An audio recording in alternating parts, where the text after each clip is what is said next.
일들 중에도 내 마음에 절망과 좌절이 이렇게 함께 왔던 적은 없으세요? 우리가요, 어떤 일을 내가 잘해서 무엇이 이루어지고 성공했다 할 때 따라오는 게 뭐가 있을까요?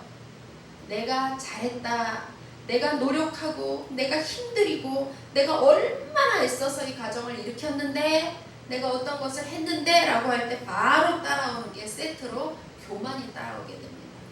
그런데요, 반대로 내가 뭘 못해서, 내가 실수해서, 내가 잘못해서 내가 이런 일의 결과를 맞이했어 라고 하면 따라오는 게 또 있어요. 그게 뭐냐면 좌절이죠. 그래서 우리는 내가 잘하고 내가 못하는 인생에 우리가 끌려가게 되면은 반드시 사망의 길 가운데 우리가 노임받게 된다는 것이에요.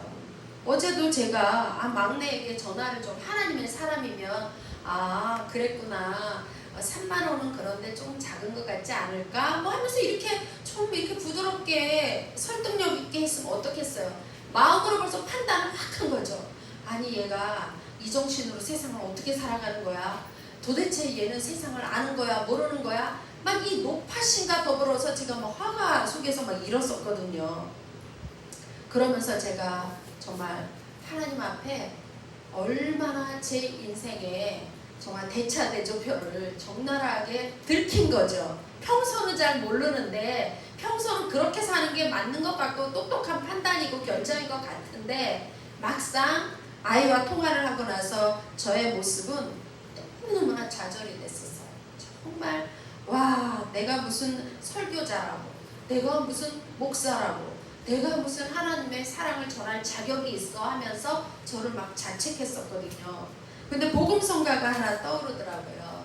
우리 복음성 중에 그런 찬양이 있죠. 우리 김병찬 목사님 오셔서 자주 부르던 것 중에 하나인데, 내 힘으로 안 될 때, 빈손으로 걸을 때, 그때가 하나님의 때.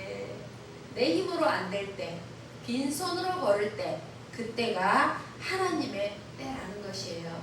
그러면서 이사야서 43장 21절 말씀을 하나님께서 제안해 주셨어요. 그 말씀을 제가 한번 읽어드릴게요. 이 백성은 내가 나를 위하여 지었나니 나를 찬송하게 하려 함이니라. 이 백성은 내가 나를 위하여 지었나니 나를 찬송하게 하려 함이니라. 이 말씀이 은혜가 되시나요? 이 말씀이 아멘이 되시나요? 정말 아멘이 되세요? 그렇다면 우리 성도님들은 이미 설교를 다 들으신 거예요. 저는요, 얼마 전부터 이 말씀이 자꾸 걸리는 거예요. 이 백성은 내가 나를 위하여 지었나니, 하나님이 우리를 지으셨는데 나를 찬송하게 하려 함이니라. 너무 일방적이신 것 같아요. 하나님이 나보고 찬송하게 하시려고 지으셨어요. 뭔지 모르게 이 말씀이 100% 아멘, 하나님 감사합니다 이렇게 되는 것이 아니라 뭔지 모르게 이렇게 좀 걸린다고 하나요? 그런 마음이 좀 있었어요. 그런데 제가 어젯밤에 저 자신에 대해서 절망을 겪고 내 자신의 꼬라지를 제대로 보고 나서는 하나님, 내 힘으로 하면 안 되겠습니다. 내 힘으로 하면 교만해지고 내 생각으로 하면 나는 좌절할 수밖에 없는 연약함이 있는데, 하나님께서 나를 지으신 목적이 나로 하여금 하나님을 찬송하게 하려 했다는 것은 내 일생에 개입해 주셔서 내가 하는 삶이 아니라, 내가 사는 노력의 삶이 아니라 하나님께서 무언가 일을 해주시고 그 결과를 보고 내가 하나님을 찬송할 수 있도록 그렇게 하나님 이끌어 가신다라는 뜻이라는 게 딱 저에게 이게 해석이 되어지더라고요. 그렇다면 내가 한 일의 결과가 아니라 우리 성도님들의 일생에 하나님이 직접 개입하셔서 해주는 그 인생을 살고 싶지 않으세요? 그렇기 때문에 그때는 우리가 내 의가 전혀 없잖아요. 그래서 그때 하나님이 하셨습니다, 하나님 찬송합니다, 이 찬송이 나올 게 아니에요. 그러기 위해서 이 말씀을 주셨는데, 저는 너무 어리석어가지고 이렇게 계산으로 이치로 따지고 억울한 것 같은 인생에 제가 한 표를 찍었었는데, 어제 이제 하나님이 저의 그 삶에 정말 좁은 마음, 계산하는 마음, 세상이 다 그러니까 이거는 너무 맞는 논리야라고 했던 저를 하나님이 완전히 무너지게 하시고, 이제는 내 생각과 세상의 이 계산 방식이 아닌 하나님 나라에, 하나님 말씀하시고 가라 하면 가고 주라 하면 주고, 그 인생으로 하나님 나를 다시 부르시기 하여서 어제 나의 어두움, 나의 미련에서 깨닫지 못하는 것을 우리 막내를 통해서 보게 하셨다 생각하니까 얼마나 감사한지요. 그래서 제가 그 결혼식 굳이 안 가도 되는데 그 결혼식 가야 되겠다 생각을 했어요. 그리고 정말 아이가 엄마 결혼식 오시죠, 엄마 아는 청년이잖아, 막 이렇게 한 그 마음에 용기를 주기 위해서 제가 진짜 찾아가려고 그래요. 사실 거기 가면 뭐 또 뭐 이렇게 나 그냥 가고 싶지 않은데 그런 분위기도 있는데 다 내려놓고 그냥 우리 막내 아이의 순수함에 한 표를 찍어주기 위해서 제가 직접 가야지 하는 마음을 하나님도 저에게 주시더라고요. 그리고 앞으로 살아가는 동안도 절대 계산하지 말자. 절대 네가 왔으니까 나 간다가 아니라, 아픔을 당하면 당연히 가서 위로해주고, 기쁜 잔치가 있으면 당연히 가서 그 기쁨을 공유할 수 있는 그런 삶으로 하나님이 저를 바꿔주셨어요. 간밤을 통해서. 그래서 얼마나 제가 행복한지 모르겠어요. 사실 우리나라도 옛날에 결혼식 보면 누구네 집 잔치다 하면 학교 갈 때 들뜬 마음이 있었어요. 왜냐하면 엄마가 그 집에서 일을 하실 것이고 동네 아줌마들 다 가서 떡 만들고 전하면 우리는 학교 끝나면 오늘은 누구네 집으로 간다가 약속처럼 다 돼 있어서 우리 가방 집에다 던져놓고 가서 막 전도 먹고 떡도 먹고 했던 그 기쁨이 있거든요. 근데 언제부턴가 우리나라가 결혼이라는 것은 이제 물질이 왔다 갔다 하는, 예식장에 갔다 퍼부어주는 문화로 되면서, 지난번에도 서울의 호텔에서 결혼식이 있었어요. 그래서 제가 가려고 하는데 우리 며느리 막내 다니엘라가 같이 가고 싶어 하더라고요. 근데 제가 은근히 부담이 되는 거예요. 저만 혼자 가면 제부주만 가져가면 되는데 호텔이잖아요 또. 그러니까 우리 막내 며느리 데리고 가면 제가 좀 부담이 돼가지고 사실 이렇게 혼자 갔는데, 그것도 돌이켜보니까 좀 걸리더라고요. 우리 막내가 우크라이나에서 결혼을 했는데 아침 11시에 이제 결혼 예배가 시작이 됐거든요. 그런데요, 밤 자정이 돼서 결혼식이 끝났어요. 그러니까 결혼의 그 축하를 온종일 해주는 거예요. 온종일. 그래서 1부 예배드리고 2부 피로연하고 3부는 어떤 이렇게 연회장을 빌려가지고 모든 동네 가족들이 다 와서, 우리 영화에서 보면 이렇게 부부들 막 춤추고 하잖아요. 밤새 먹고 즐겁게 담소하고 음악 나오면 춤추고 또 얘기하고, 얼마나 아름다운 결혼식을 제가 영상으로 봤는데 우리나라의 결혼식을 비교해보니까 끔찍하지 않아요. 우리는 그냥 축하해주는 자리에 가지도 않죠. 때로 식당에서 부주 하나 틱 던져놓고 밥 먹고 나 왔어 얼굴 도장 찍고 내 볼일 보러 가잖아요. 그래서 하나님이 저에게 그 순수함과 아름다움을 다시 회복하도록, 어저께 아주 그냥 저의 삶에 정말 부끄러운 간증이지만 제 마음에 앞으로 살아갈 아름다움을 선물로 주셔서 얼마나 감사했는지 모르겠어요. 오늘 제목이 절망을 이기는 힘인데요. 그래서 제가 어젯밤에 절망을 딛고 하나님의 은혜로 오늘 희망으로 이렇게 설교를 하게 되었습니다.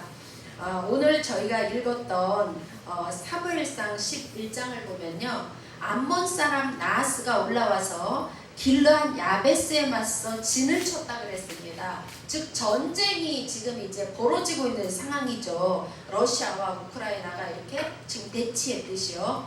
그런데 야베스 모든 사람들이, 여기 그 야베스 사람이라는 것은 이스라엘 사람들이에요. 특히 이스라엘 요셉의 처다들 므낫세 반 지파가 살고 있는 지역이에요. 므낫세 반 지파는 가나안으로 들어갔고 반 지파는 동쪽에 머물러 있었던 거죠. 그런데 이 야베스 모든 사람들이 나하스에게 이르되 뭐라고 이야기하냐면 우리와 언약하자. 그리하면 우리가 너를 섬기리라. 아니 전쟁하기 위해서 진을 쳤는데 상대방 암몬 사람 그 팀이 얼마나 강하면 전쟁 한번 해보지 못하고 언약하자 언약. 그러면 우리가 너를 섬기리니 우리 전쟁하지 말자. 우리는 해봤자 100전 100패니까 완전 기가 질린 거죠. 그러니까 우리가 너희의 종이 되겠어. 말이 나네요. 전쟁 한번 해보지 못하고 우리 너희의 종이 될 테니까 무조건 전쟁하지 말자. 그런데 이제 암몬 사람 나하스가 2절을 보면요. 그래 그렇게 말한 것이 아니에요. 뭐라고 그들에게 이야기했냐면 내가 너희 오른 눈을 다 빼야 너희와 언약하리라. 너희의 오른 눈을 다 빼야 내가 언약하겠다라는 것이에요. 내가 온 이스라엘을 이같이 모욕하리라. 기가 막힌 일이죠. 종이 되겠다고 했는데 너희 백성들의 눈을 다 뺀 다음에 내가 너희들을 모욕할 거야. 너희들하고 나는 대화가 아예 안 돼 라고 이렇게 나갔던 거죠.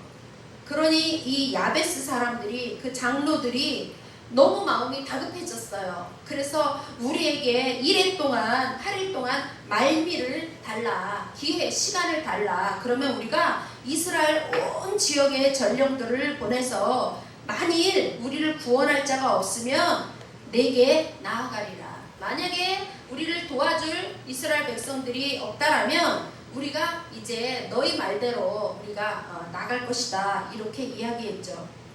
그래서 이 전령들이요. 이제 전국으로 막 이 1회 동안에 이 소식을 전하게 되었는데 그때 마침 4절을 보시면 사울이 사는 기브아 지역에 전령들이 이르렀습니다. 그런데 이 전령들이 이제 나하스가 한 말을 백성들에게 전했더니 모든 백성이 소리를 높여 울게 되었습니다. 사실 이 소식을 들었을 때 안 울을 사람이 어디 있겠어요. 나라가 완전히 망하게 되었으니까요. 그런데 그때 마침 사울이 밭에서 소를 몰고 오다가 백성들이 우는 소리를 듣게 됐죠. 그래서 이 백성들이 무슨 일로 우느냐라고 물어보니까 그들이 야베스 사람의 말을 전해 주었습니다. 6절을 같이 한번 읽어보겠습니다. 시작. 사울이 이 말을 들을 때에 하나님의 영에게 크게 감동됨에 그의 노가 크게 일어나. 사울이요. 야베스 사람들의 말을 전해 들었을 때 이스라엘 백성 전체를 눈을 빼고 모욕한다라고 했던 나하스의 소식을 들은 거죠. 그때요. 사울에게 하나님의 그 영이 크게 그를 감동시켰습니다. 그리고 그의 노가 크게 일어나 모든 이스라엘 백성들이 두려워 떨고 있는 상황 속에서 사울은 이 말을 들었을 때 하나님의 영이 그에게 크게 감동을 주니까 그의 노가 크게 일어났다 그랬어요. 여기에서의 노라는 것은 의분이죠. 의분. 이 백성이 누군데? 우리가 누군데? 하나님의 자녀인데 감히 이방 사람 나하스가 이 땅을 그렇게 노략질하고 모독을 한다고? 라고 하면서 사울에게 노가 일어나게 됐죠. 그리고 나서요 사울이 즉시로 자기가 가지고 있는 소를 잡았습니다. 그리고 그것을 각을 뜨고 온 전령들에게 그것을 다 쥐어 보내면서 이스라엘 모든 지역에 이 소를 가지고 가서 누구든지 나와서 사울과 사무엘을 따르지 아니하면 그의 소들도 이와 같이 하리라. 이렇게 이야기를 전했습니다. 그런데 여호와의 두려움이 소식을 들은 백성들에게 다 이 소식이 들은 자마다 두려움이 임했습니다. 그래서 사울의 말을 하나님이 힘있게 하셨죠.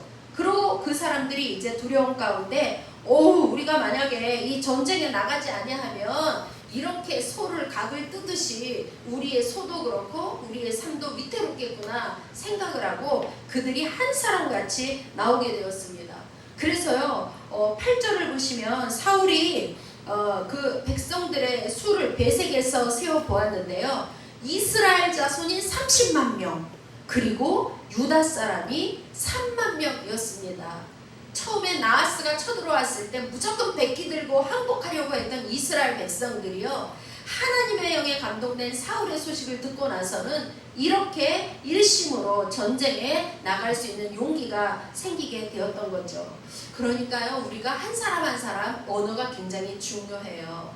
아무리 절망적인 상황에서도요, 절망에 절망을 더해주는 사람이 있고, 요새 욥기를 보고 있는데요, 욥이 얼마나 고난당했어요. 정말 욥과 같은 고난은 어디서도 찾아보기 힘든 고난이죠.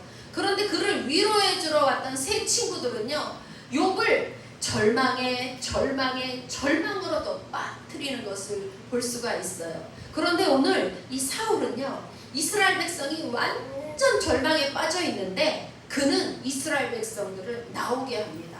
하나님의 영이 그에게 임하니까 하나님의 사람으로서 절망에 갇힌 그들을 건지는 역할을 하게 되는 거죠. 그리고요, 구절을 한번 또 읽어보겠습니다. 시작. 무리가 와 있는 전령들에게 이르되 너희는 길르한 야베스 사람에게 이같이 이르기를 내일 해가 더울 때에 너희가 구원을 받으리라 하라. 전령들이 돌아가서 야베스 사람들에게 전하매 그들이 기뻐하니라. 예. 그리고 이 전령들에게 사울이 말을 전해줬죠. 내일 해가 더울 때에 너희가 구원을 받으리라. 그래서 전령들이요, 그 말을 사람들에게, 야베스 사람들에게 전해줬는데요, 그들이 다 기뻐했습니다.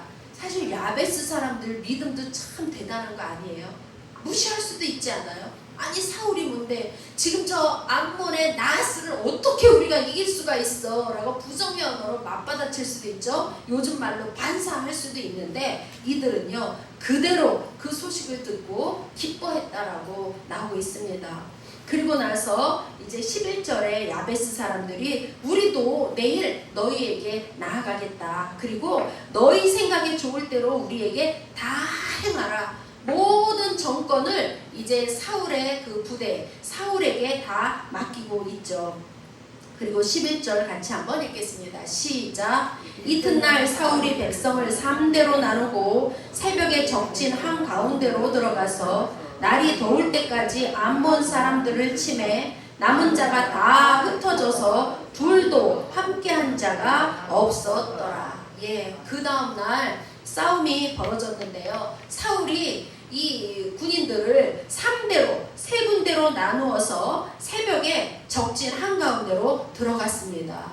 그런데 어저께 사울이 전령에게 말한 대로, 어제 그랬잖아요. 내일 해가 더울 때에 너희가 구원을 받으리라, 이렇게 전령들에게 전하라고 했잖아요. 그런데 오늘 11절 보니까 새벽에 적진 한가운데로 들어가서 날이 더울 때까지 암몬 사람들을 치매 남은 자가 다 흩어져서, 그 많던 사람들이 다 흩어져서 둘도 함께한 사람이 없었다. 둘도 함께한 자가 없었다. 완전히 혼비백산해가지고 다 뿔뿔이 헤어져서 폐잔병이 돼서 돌아간 거죠. 아주 전멸이 된 상태를 말씀해주고 있는 것이죠. 그래서 우리가 인생 속에서 어려움을 당하고 위기를 만날 때 오직 하나님의 영에 붙잡힌 그 한 사람이 필요해요. 여기 보면 뭐 10사람도 아니고 20사람도 아니잖아요. 하나님의 영에 크게 감동된 사울 한 사람을 통하여서 하나님이 일을 하시잖아요. 또 우리 구약성경 읽은 것 중에 보시면 이스라엘 백성들이 바벨론에서 70년 동안 포로를 살다가 이제 예루살렘으로 돌아오는데, 예루살렘에 그 고레스 왕이 제일 먼저 성전을 건축하라고 하죠. 성전 건축할 때 그 일을 보면요, 에스라, 느헤미야 그 서에 성전 건축하고 성전 그 예루살렘 성벽을 건축하는 장면이 나오는데요, 얼마나 성전 건축을 방해하는지. 그런데 그 방해하는 사람들이 이방 사람들이 아니라 자기의 나라 사람들이 서로 기득권을 가지고 싸우죠. 교회 그 성전을 건축할 때요, 많은 사람들이 건축하시는 분들이 교회는 안 지려고 그런대요. 통계적으로 교회라 그러면 안 지려고 그런대요. 왜냐하면 사탄이 너무 역사하는 거를 그들이 너무 잘 알기 때문에 이 모양 저 모양으로 핑계하면서 앉으려고 한다, 그런 얘기가 있더라고요. 근데 성경에 이렇게 나와 있잖아요. 그런데요, 성전을 정말 그 하나님이 이제 지을 마음을 이스라엘 백성들에게 그리고 또 고레스 왕에게 줘서 성전을 지어가는데 얼마나 방해가 심한지요. 14년 동안 성전 건축이 멈춰졌다라고 나오고 있거든요. 그랬을 때 성전을 짓기로 했던 그 스룹바벨 총독이나 대제사장 여호수아 마음이 얼마나 좌절됐겠어요. 말이 그렇지 1년 4개월도 아니라 14년 동안을 그 좌절된 마음으로 있을 때요, 스가랴 선지자에게 하나님이 나타나셔요. 그래서 스가랴 선지자에게 어떤 말씀을 주시냐면 스가랴 5장 6절을 보면요, 이는 힘으로 되지 아니하고 능력으로 되지 아니하고 오직 나의 영으로 되느니라, 이 말씀을 주셔요. 이스라엘 백성들의 힘으로 되어지는 것이 아니라, 그들의 어떤 단결의 능력으로 되어지는 것이 아니라 오직 하나님의 신으로, 하나님의 힘으로, 하나님의 영으로 되어진다라고 말씀하고 있어요. 그리고 이제 다시 또 스가랴 선지자를 통해서 그 좌절하고 있는 스룹바벨 또 여호수아에게 이런 말씀을 하고 있습니다. 스룹바벨아 스스로 굳세게 할지어다. 여호사닥의 아들 대제사장 여호수아야 스스로 굳세게 할지어다. 내가 너희와 함께 하노라. 만군의 여호와의 말이니라. 이렇게 하나님께서 그들을 굳세게 하라고 말씀하시고 내가 너희와 함께 하리라 말씀을 주셨죠. 그리고 나서 이제 성전이 건축되고 또 성벽이 건축되는 그 놀라운 은혜를 에스라, 느헤미야서를 통하여서 성경 우리에게 말씀하고 있습니다. 오늘 우리에게도 가장 필요한 것이 무엇일까요? 나라적으로나 또 전 세계적으로나 또 우리 각 개개인의 삶을 통해서도 보면 이는 힘으로 되지 않고, 지구의 온난화를 이걸 어떻게 힘으로 하겠어요? 불타는 지구를 어떻게 저 불을 끌 수가 있으며 홍수를 어떻게 막을 수가 있겠어요? 이것은 오직 여호와의 힘으로 말미암아 된다라는 것을 우리가 더 깨달아야 할 시기가 된 것 같아요. 또 나라적으로도 마찬가지죠. 우리나라가 영국에서 발표된 자료가 이렇게 있어서 두 군데를 봤는데, 전 세계에서 가장 빨리 멸망할 나라 1순위가 대한민국으로 나왔더라고요. 뉴스 보신 분들 계시겠지만, 그것은 우리나라가 지금 인구 절벽인데 0.83까지 떨어졌대요. 한 명도 안 낳는 거야, 한 명도. 그런데 이제 노인은 또 전 세계에서 가장 급격히 늘어난 나라가 대한민국이라는 것이에요. 정말 우리나라의 미래를 볼 때 너무 암담하고, 야, 과연 우리나라 이대로 어떻게 갈 것인가. 정말 우리가 세상의 뉴스만 보면 희망이 없죠. 또 정치도 마찬가지죠. 경제도 들려오는 소식을 보면 다 소망이 없죠. 그런데 우리가 절망의 소식을 듣고 절망에 가두어져 있을 수가 없어서 하나님 오늘 이 말씀을 주신 것 같아요. 나하스가 쳐들어왔을 때 얼마나 그 힘이 강대하면 바로 우리와 언약하자고, 우리가 당신의 종이 되겠다고 어떻게 이렇게 말할 수가 있어요. 그러나 그때 그 소식을 들었던 사울은 하나님의 영에 감동이 되니까 이런 나라 여호와가 함께 하시면 능치 못함이 없다라는 그 믿음을 가지고 이스라엘 백성을 전체를 일깨웠고, 그리고 정말 물을 흩어지게 하는 것처럼 그렇게 암몬을 다 무찌르는 놀라운 절망을 이기는 힘이 내 힘과 능력이 아니라 여호와의 힘으로 말미암는다라는 것을 보여주고 있죠. 그래서요, 이 길르앗 야베스 사람들이요, 나중에 이제 사울왕하고 요나단이 블레셋 전투에서 다 죽잖아요.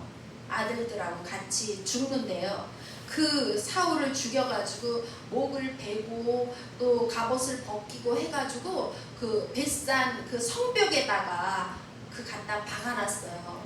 일개 왕을 그렇게 성벽에다가 못으로 쳐서 목 잘라가지고 박은 그 모습이 얼마나 비참해요. 이렇게 전쟁이라는 것은 죽이고 정말 이렇게 비참하게 인생을 망가뜨리는 것이죠. 그런데 그때요, 그 블레셋 사람들이 얼마나 강했으면 왕과 왕자들을 다 그렇게 모욕을 줬는데, 그때 유일하게 신체를 거두은 사람들이 있어요. 그 사람들이 바로 누구냐 하면 누굴까요? 길르앗 야베스 사람들이. 길르앗 야베스 사람들이 사울왕과 아들들의 시체를 걷어다가요 7일 동안 장례를 하는데, 너무 놀라운 것은요 7일 동안 금식을 했다라고 나오고 있어요. 은혜를 잊지 않은 것이죠. 자신들의 목숨을 건져준 사울왕을 기억하면서 마지막에 그 사울왕의 죽음에서, 사실 그 블레셋이 두려워서 시체를 어떻게 걷어오겠어요. 그런데 은혜를 갚았던 아름다운 길르앗 야베스 사람들이 이렇게 성경에 소개되고 있습니다. 오늘 우리가 하나님의 성령에 감동되어서 정말 하나님, 내 일생을 하나님을 찬송하면서, 지금까지 찬송도 많이 하셨나요? 힘껏 다 못하셨죠. 좋을 땐 찬송하지만 사실 좋을 때는 또 내 자랑에 취해서 또 잃어버릴 때가 많잖아요. 그러니 우리가 찬송한 시간을 과연 얼마나 되겠어요. 하나님은 우리를 지으신 목적이 찬송을 받으시기 위하여. 제가 그거 처음에 말씀드렸잖아요. 하나님이 이기주의자셔서 나한테 찬송하라 그러셨나? 제가 그런 마음이 이만큼 있으려고 할 때 깨닫게 된 것은, 나는 절망할 수밖에 없어. 나는 잘되면 교만할 수밖에 없어. 그러나 하나님이 내 인생에 찾아오셔서, 하나님이 친히 내 인생에 개입하시고 우리 성도님들의 인생에 개입하셔서, 내 힘으로는 안 됐어, 내 능으로는 안 됐어, 그러나 하나님이 하셨어요. 하나님이 하셨어요. 그래서 하나님을 자랑하고 하나님을 찬송할 수 있는 인생으로 바꾸어 주시겠다라는 약속이 찬송케 하려 합니다라는 그 말씀에 해석이 되고 나니까 제가 막 하나님 감사합니다, 하나님 감사합니다. 그런데요, 감사합니다 마침표 찍기도 전에 찬송할 마음이 싹 사라지는 일들이 막 생기더라고요. 그런데 순간 제가 어이구 주여, 내가 주님을 찬송해야 되는데 또 속았네요 하면서 할렐루야 하면서 다시 확 유턴을 해가지고 찬송을 하려고 제가 그러면서 이 설교단에 나왔습니다. 오늘 우리 성도님들 정말 주님이 우리를 택하실 때 그냥 택하신 게 아니잖아요. 죄인 중에 계수율 딱 맞지 않아요? 생각해도 죄, 행동해도 죄, 마음속도 죄, 죄덩어리에서 우리를 건지셨잖아요. 예수 믿고 나서는 그러면 하얀색만 있나요? 예수 믿고 나서도 여전히 또 얼마나 또 죄로 갈팡질팡 하는지. 그래서 우리 소망이 없어요. 내가 내 인생의 주인이 되면 희망도 없고 소망도 없어요. 전 그렇게 생각해요. 그러나 우리 인생에 친히 찾아오셔서 하나님의 아름다운 나라를 꿈꾸시고 그 나라에 보배롭고 존귀한 하나님의 자녀로 우리를 건지시고 세워가시는 주님 때문에 오늘도 우리가 웃을 수 있고, 오늘도 우리가 소망이 있는 그 하나님의 나라로 뚜벅뚜벅 걸어가는 것입니다. 이제 세상의 논리, 세상의 계산법은 오늘로 다 졸업하는 우리 모두가 됐으면 좋겠습니다. 무조건 하나님 말씀대로 사랑해라 하면 정말 미워가지고 돌 던지고 싶은데도 돌을 슬며시 내려놓고 내 안에 어리석음을 볼 수 있는, 가늠한 여인을 현장에서 잡았으니 유대인들이 얼마나 의기양양했겠어요. 그럴 수가 있어. 남편을 놓고 간음을 하다니 하고 돌을 들었는데 예수님 뭐라 그러셨어요? 죄 없는 자가 돌로 치라. 그랬을 때 그들이 잡았던 돌을 하나씩 다 내려놓고 돌아갔고, 예수님도 그 여인을 보고 너를 정죄하던 자가 다 어디 갔느냐 하니까 아무도 없습니다 하니까 예수님이 나도 너를 정죄하지 아니하노니 다시는 가서 죄를 짓지 말아라. 이 여인이 정말 얼마나 아름다운 삶을 그 위에 살았을까요? 왜냐하면 죽음의 자리에서 예수님이 건지셨잖아요. 그러니까 이 여인이 예수님의 말씀대로 아름답게 살았겠죠. 그 여인이 바로 또 누구냐 하면요, 사실 우리 아니에요. 우리 죽음의 자리에서 예수님 우리 건져내지 않았으면 우리 죄 때문에 죄가 불쏘시개가 되어서 지옥에서 영원히 탔을 인생 아니에요. 지옥에서 왜 우리가 불타겠어요? 우리 죄 때문에 타고 있는 거예요. 그런데 우리를 건져내셨잖아요. 제가 어제 성경 말씀을 묵상하다 보니까요, 우리 에스더서 기억나세요? 구약책 읽고 가시잖아요. 에스더서에 보면 가장 못된 사람이 누구예요? 자 들어가죠? 하만이잖아요. 그런데요. 하만이 누구라고 생각하세요? 하만이? 가만히 생각해 보니까 내 안에 하만이 있더라고. 저는 에스더는 나인 것 같고 모르드게는 나인 것 같아. 이런 의의에 잡혔던 저를 하나님이 네 안에 하만이 있다 하시는데 얼마나 제가 하나님 앞에 부끄럽고 정말 찬송에 나 행한 것 죄뿐이니 주 예수께 비웃기는 물 가지고 혹시든지 불 가지고 사르든지 내 안가박 다 태우사 주의 뜻 이루소서. 그 찬양이 정말 하나님 앞에 부끄러움으로 드려지게 되더라고요. 오늘 우리 한번 같이 기도했으면 좋겠습니다. 내 힘으로 교만해서 하나님의 영광의 도구를 손상케 했던 것 회개하고 또 내 힘으로 안 돼서 좌절한 것도 하나님 앞에 다 내려놓고 오늘 주님 교만을 벗겨주십시오. 좌절의 자리에서 일으켜 주십시오. 내 안에 하만을 뿌리채 뽑아 주십시오. 그리고 나의 일생 책임져 주시겠다고 하나님 약속하셨고 나를 찬송하라고 하실 때는 우리 일생을 통하여 찬송 받으시려고 하셨는데 하나님 그 걸림돌 되었던 저희들을 용서해 주십시오. 주님 마음껏 우리의 삶을 통하여 찬송 받으시기 원합니다. 우리 그렇게 주여 일창하시고 함께 기도하시겠습니다.